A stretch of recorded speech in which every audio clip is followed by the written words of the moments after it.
Brigadir J. Kemungkinan yang bisa menjerat Susi ini ya, yang pertama adalah membuat keterangan palsu di bawah sumpah atau memberi kesaksian palsu, itu diancam dengan pidana 7 tahun atau 9 tahun apabila merugikan hak hukum terdakwa, atau selanjutnya itu memfitnah orang yang sudah meninggal.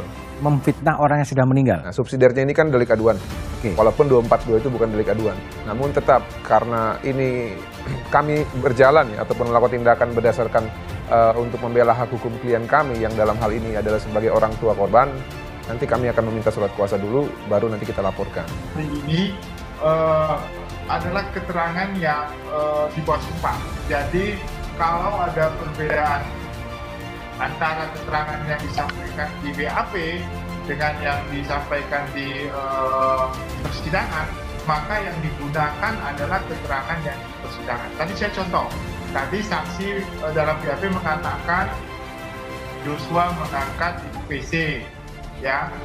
Tapi waktu ditekankan lagi sama hakim tidak mengangkat. Mohon maaf dengan segala hormat ya, bukan saya menyinggung penampilan ataupun agama tertentu, tidak. Tapi dia menggunakan kerudung yang sebelum-sebelumnya dia belum pernah pakai. Oh, belum pernah pakai? Tidak pernah. Coba lihat di sosial media, coba lihat di tayangan-tayangan, bahkan pada saat rekonstruksi pun dia tidak menggunakan kerudung. Ini kenapa kok tiba-tiba mendadak religius? Padahal setahu saya sudah ada peraturan pelaksana dari Kejaksaan Agung ya, yang diberikan kewenangan untuk memeriksa terhadap hal-hal seperti ini. Dua asisten rumah tangga Art Ferdy Sambo dan Putri Chandrawati dihadirkan sebagai saksi di persidangan. Namun keterangan mereka meragukan dan membuat majelis hakim dan jaksa berang. Muncul kecurigaan, Ferdy Sambo mengatur kesaksian. Nanti kalau keterangan saudara berubah-ubah, saya perintahkan JPU untuk proses saudara, ucap hakim kepada Susi, asisten rumah tangga Ferdy Sambo dan Putri Chandrawati saat ia dihadirkan menjadi saksi. Pasalnya, majelis hakim kesal dan geram dengan keterangan Susi yang dinilai berbelit-belit dan bohong di persidangan perkara pembunuhan Brigadir Nofriansyah Yosua Huta Barat atau Brigadir J di Pengadilan Negeri Jakarta Selatan. Susi sebelumnya dimintai keterangan sebagai saksi dalam sidang perkara pembunuhan Brigadir J dengan terdakwa Richard Eliezer atau Baradae.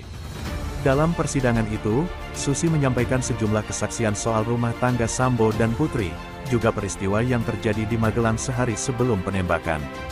Namun, keterangan Susi berubah-ubah dan berbeda dengan keterangan dia di berita acara pemeriksaan BAP. Ulah Susi ini sontak membuat majelis hakim Pengadilan Negeri Jakarta Selatan gregetan dan geram. Hakim menuding Susi berbelit-belit dan banyak berbohong. Saking geramnya, hakim sampai mengancam bakal memproses Susi secara pidana jika Art Sambo dan Putri itu terbukti memberikan keterangan palsu. Selain Susi, Diryanto atau Kodir, Art Ferdy Sambo yang lain juga dihadirkan menjadi saksi di persidangan. Namun sama seperti Susi, keterangan Kodir juga dinilai janggal dan tak masuk akal. Kodir dihadirkan jaksa sebagai saksi dalam sidang kasus obstruction of justice, atau perintangan proses penyidikan terkait perkara dugaan pembunuhan berencana terhadap Brigadir J dengan terdakwa Hendra Kurniawan dan Agus Nurpatria. Kodir merupakan Art yang mengurus rumah dinas Sambo di Kompleks Polri Duren 3, Pancoran, Jakarta Selatan, yang menjadi tempat kejadian perkara TKP peristiwa pembunuhan terhadap Yosua. Namun, keterangan Kodir khususnya perihal matinya CCTV di rumah Ferdy Sambo berputar-putar dan janggal. Kodir dihadirkan jaksa sebagai saksi dalam sidang kasus obstruction of justice, atau perintangan proses penyidikan terkait perkara dugaan pembunuhan berencana terhadap Brigadir J dengan terdakwa Hendra Kurniawan dan Agus Nurpatria. Kodir merupakan Art yang mengurus rumah dinas Sambo di Kompleks Polri Duren 3, Pancoran, Jakarta Selatan, yang menjadi tempat kejadian perkara TKP peristiwa pembunuhan terhadap Yosua. Namun, keterangan Kodir khususnya perihal matinya CCTV di rumah Ferdy Sambo berputar-putar dan janggal. Selain itu, Kodir juga dinilai berbohong saat mengaku diperintah Sambo usai penembakan terhadap Yosua. Di persidangan Kodir mengaku diperintah Sambo untuk menghubungi mantan Kepala Satuan Reserse Kriminal Polres Metro Jakarta Selatan Ridwan Soplanit. Padahal berdasarkan berita acara pemeriksaan BAP, perintah Sambo adalah menghubungi Polres Metro Jakarta Selatan dan memanggil ambulans untuk membawa jenazah Yosua. Selain itu, di dalam BAP yang diperintah Sambo adalah Prayogi Iktara Wikaton ajudan Ferdy Sambo bukan Kodir. Karena dinilai berbelit-belit dan memberikan keterangan yang janggal dan tidak benar, jaksa meminta majelis hakim menetapkan Qodir sebagai tersangka. Keterangan dua Art Ferdy Sambo dan Putri Chandrawati di persidangan tak hanya membuat majelis hakim dan jaksa berang, namun juga membuat kuasa hukum Baradae dan pengacara keluarga Yosua geleng-geleng kepala.